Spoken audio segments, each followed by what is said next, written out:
Telangana Congress party senior నాయకులు జ్ఞానసుందర్ గారు, senior రాజకీయ విశ్లేషకులు, సీనియర్ జర్నలిస్టు అయిన నర్రా విజయ్ కుమార్ గారు ఉన్నారు. వాళ్ళతో మాట్లాడు. నమస్తే అండి అందరికీ కూడా. రైట్. సో రామ్మూర్తి గారు, బీఆర్ఎస్ పార్టీకి సంబంధించి మీలాంటి నాయకులు చాలామంది డిబేట్లలో కొట్లాడుతున్నారు, కానీ అసలు అధినాయకుడు కేసీఆర్ గారు మాత్రం చాలా సైలెంట్గా ఉంటున్నారు.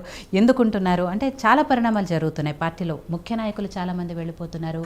కవిత అరెస్టు అండ్ వెళ్ళిపోయిన నాయకులు పార్టీ మీద ఆరోపణలు చేయటము, అటు కాంగ్రెస్ పార్టీ అధికారంలో ఉంది, గత ప్రభుత్వంలో జరిగిన అవినీతి మీద విచారణలు, కమిటీలు ఇవన్నీ వేసుకుంటూ పోతున్నా కేసీఆర్ గారు మాత్రం ఎక్కడా మాట్లాడట్లేదు. సరే, నల్గొండ, కరీంనగర్లో సభలు పెట్టినా కూడా ఆయన స్టైల్లో ఆయన మాట్లాడకపోవటము, ఇవన్నీ కూడా కొంత ఎందుకు కేసీఆర్ గారు ఇలా ఉన్నారు, ఇదంతా కూడా ఒక వ్యూహాత్మకమా లేకపోతే పార్టీ ఓటమి పాలైందన్న ఒక ఆలోచనలో ఉన్నారా, ఏం జరుగుతోంది అనేది మొత్తం రాష్ట్రమంతా చర్చ జరుగుతోంది. ఎందుకంటే పార్లమెంట్ ఎలక్షన్స్ వస్తున్నాయి. ముఖ్యంగా వాటిల్లో కూడా చురుగ్గా ఉండి ఏం చేయాలి, కార్యకర్తలను ఎలా ఉత్సాహపరచాలి, ఇవన్నీ చేయాల్సిన కేసీఆర్ గారు ఎందుకు సైలెంట్గా ఉంటున్నారు అనేది. ఓకే, అందరికీ యోయో టీవీ వీక్షకులకు, నాతోటి ప్యానల్లో పాల్గొంటున్న పెద్దలకు నమస్కారం. మీరన్నది వాస్తవం కాదు. కేసీఆర్ గారు సైలెంట్గా, మా సార్ సైలెంట్గా ఉన్నాడంటే ఏదో పార్టీకి ఒక గట్టి వైలెన్స్ చూపెట్టే అవకాశం రాబోతుందనేది నాకు అనిపిస్తుంది. ఎందుకంటే ఆకాశం నిర్మలంగా ప్రశాంతంగా ఉన్నదంటే పెను తుఫాను రాబోతుంది అన్నట్టు. కేసీఆర్ గారు ఉత్తనే కూర్చొని గుర్రాలు నడిపేటోడు కాదు, గుర్రం ఎక్కి సవారు చేసే రకం అది. కాబట్టి ఎక్కడ తగ్గే పరిస్థితి ఉండదు. కేసీఆర్ గారు చూస్తున్న ప్రతిదీ ఏం చేయాలి, ఓటమి జరిగిన తర్వాత కొంతమంది పార్టీ కావాలనుకున్న వాళ్ళు ఉండేవాళ్ళు ఉంటారు. ఎప్పుడు ఇబ్బందులు ఉన్నా, కష్టాలున్నా, కన్నీళ్ళున్నా పార్టీని నమ్ముకున్న వాళ్ళు ఉంటారు. కొంతమంది పదవుల కోసం ఆశలు పడే వాళ్ళు జంపు జిల్లాలలో అటు ఇటు పోతూ ఉంటారు. అదేం పెద్దగా పట్టించుకోవాల్సిన అవసరం కూడా లేదు. కానీ మాకున్న క్యాడరు, మాకున్న వ్యవస్థ బలమైన ఈ రాష్ట్రంలో బీజేపీ కాంగ్రెస్ పార్టీ కంటే ఒక బలమైన క్యాడర్గా కలిగి ఉన్నది బీఆర్ఎస్ పార్టీ. కాబట్టి నాయకత్వం ఒకళ్ళు పోవటం వెంటనే ఆ నాయకత్వంకి వేరే వాళ్ళని తీసుకొస్తూనే ఉన్నారు. కాబట్టి మీకు అలాగే ఆర్ఎస్ ప్రవీణ్ కుమార్ కూడా చేరారు, ఆయనని ఎంపీగా కూడా ప్రకటించారు.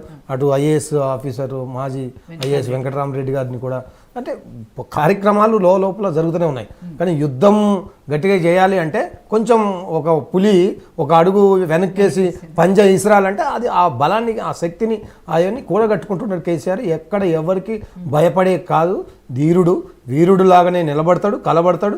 ఖచ్చితంగా ఈ రెండు పార్టీలని మట్టి కరిపిస్తాడు త్వరలోనే. మీరే చూస్తారు, మీ నోటితోటే అనిపిస్తాడు.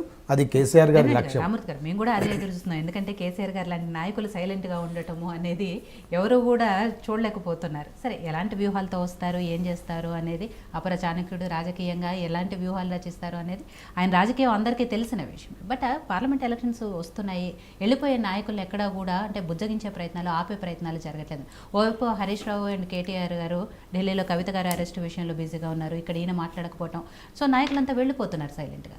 అంటే ఇప్పుడు ఎవరో బుజ్జగించునో ఎవరో ఆగమంటేనో కేసీఆర్ గారు ఎప్పుడు కూడా ఎవరిని ఆగమనడు, ఎవరిని కూడా రమ్మని పిలవడు. కానీ చాలామంది కొంతమంది పోతున్నారు. పోయిన వాళ్ళు వాళ్ళ బాధలు, ఇప్పుడు ఫర్ ఎగ్జాంపుల్ బొంతు రామ్మోహన్ అనేటువంటి ఒక ఏదో టికెట్ ఆశించి పోయిండు, ఆయనకి అక్కడ అవకాశం రాలే. మళ్ళీ ఏం చేస్తున్నాడు, మళ్ళీ రావాలని చూస్తున్నాడా లేకపోతే ఇంకేదన్నా చేయాలా? ఈ ఎన్నికల తర్వాత వేరే ఎన్నికలు ఏం లేవు, మళ్ళీ జిహెచ్ఎంసీ ఎన్నికల తర్వాత అవే ఉంటాయి ఇక. కాబట్టి ఎవరైతే పార్టీని వదిలిపోవాలనుకున్నారో అందుకే ఇప్పటికైనా వాళ్ళు ఆలోచించాలి. ఇప్పుడు వాళ్ళే పోయి ఎంపర్లాడుతున్నారు. కాంగ్రెస్ పార్టీ వాళ్ళు దరిద్రం ఏంటంటే వాళ్ళ క్యాండిడేట్ లేరు. మా వాళ్ళ దగ్గర ఇయ్యాల కూడా కేకే గారి దగ్గరికి పోయారు. ఎందుకు అవసరం? వాళ్ళది పెద్ద ఆయన దగ్గరికి పోయి వాళ్ళని బతిమలాడి తీసుకొచ్చి ఏదో అంటే బీఆర్ఎస్ పార్టీని ఇబ్బంది పెట్టడానికి మా ఎంపీలని, మా సిట్టింగ్ ఎంపీలని, మా ఎమ్మెల్యేల దగ్గరికి పోయి బతిమలాడి చేర్చుకొని వాళ్ళని ఎంపీలుగా ప్రకటిస్తున్నారు. అంటే వాళ్ళకు 130 సంవత్సరాల పార్టీ, వాళ్ళకు క్యాండిడేట్లు లేని దరిద్ర పరిస్థితిలో అదే కాంగ్రెస్ పార్టీ ఉన్నది. కానీ బీజేపీ కూడా అదే పరిస్థితి చేస్తుంది.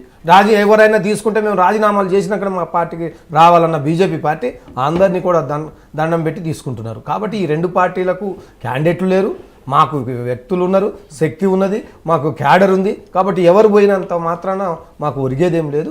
చాలా బలమైన క్యాడర్ కలిగి ఉన్న బీఆర్ఎస్ పార్టీ. కాబట్టి ఖచ్చితంగా ఈ రెండు పార్టీలు ఈ తెలంగాణకు ఏం చేసింది అనేది ప్రజలకు చూపెడతాం. కానీ ఈ మధ్యలో వాస్తవానికి ఇప్పుడు అరెస్టు చేయాల్సిన అవసరం ఏమున్నది? 2 నెలలు ఆగితే బీజేపీ పార్టీకి, ఈ దేశానికి ఏమైనా నష్టమా? ఇన్ని సంవత్సరాలు ఆగిన వాళ్ళు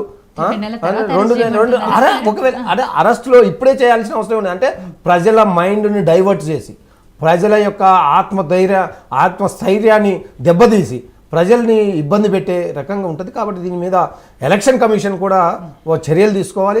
వాళ్ళు కూడా అంటే కవిత అనేటామా ఒక వ్యక్తి కాదు, ఆమె తెలంగాణ శక్తి, తెలంగాణ రోల్ మోడల్, తెలంగాణ ఆడబిడ్డ, తెలంగాణ ఉద్యమంలో కీలకంగా పనిచేసి, అంటే ప్రజల యొక్క అటెన్షన్ని డైవర్ట్ చేయడం కాదా? ప్రజల అటెన్షన్ని డైవర్ట్ చేయడం. ఒక ముఖ్యమంత్రి హోదాలో ఉన్నారు, ఆయనని అరెస్ట్ చేస్తారు. అంటే ఎన్నికల సమయంలో మీరు ఇంతకుముందు అరెస్ట్ చేసి ఉంటే, ఎన్నికల కోడ్ రాకముందు చేసి ఉంటే సరే, వాళ్ళు ఒకవేళ తప్పు చేసి ఉంటే వాళ్ళు శిక్ష అనుభవిస్తారు. తప్పులు లేకుంటే కడిగిన ముత్యంలాగా వస్తారని మా ఆశ. కాబట్టి ఇప్పటికైనా ఎలక్షన్ కమిషన్ ఇట్లాంటివి, అంటే కనీసం ట్రాన్స్ఫర్లు కూడా, మామూలు ఉద్యోగి ట్రాన్స్ఫర్ కూడా చేయని ఈ రోజుల్లో ఎలక్షన్ కోడ్ అని చెప్తారు.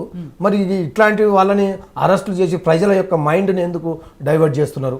దీని మీద స్పందించాల్సిన అవసరం ఎలక్షన్ కమిషన్కు ఉందా లేదా అనేది ఒక చర్చ నడుస్తున్నది.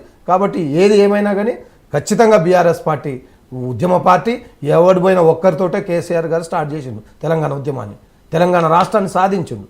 కాబట్టి సాధించిన రాష్ట్రాన్ని 10 సంవత్సరాలు బ్రహ్మాండంగా అభివృద్ధి చేసిన వ్యక్తి. కాబట్టి ఎవడో ఒకడు ఇద్దరు పోయినంత మాత్రాన బీఆర్ఎస్ పార్టీకి ఒరిగేది లేదు, జరిగేది ఏం లేదు. కాబట్టి ఖచ్చితంగా బీఆర్ఎస్ పార్టీ కలబడుతుంది, నిలబడుతుంది, రేపు ఎంపీ ఎన్నికల్లో గెలిచి తీరుతుందని ఈ సందర్భంగా తెలియజేస్తున్నాను. జ్ఞానసుందర్ గారు, కాంగ్రెస్ పార్టీ అధికారంలోకి వచ్చింది. సరే, 10 ఏళ్ల అధికారంలో ఉన్న బీఆర్ఎస్ పార్టీ చేసిన కొన్ని తెలిసి చేసిన తప్పిదాలు, తెలియక చేసిన తప్పిదాలు మేము ప్రతిపక్షంలో ఉన్నాం, ప్రతిపక్షంగా కొట్లాడతామని ఆ పార్టీ మొదటి నుంచి చెప్తోంది. అండ్ ఆ పార్టీ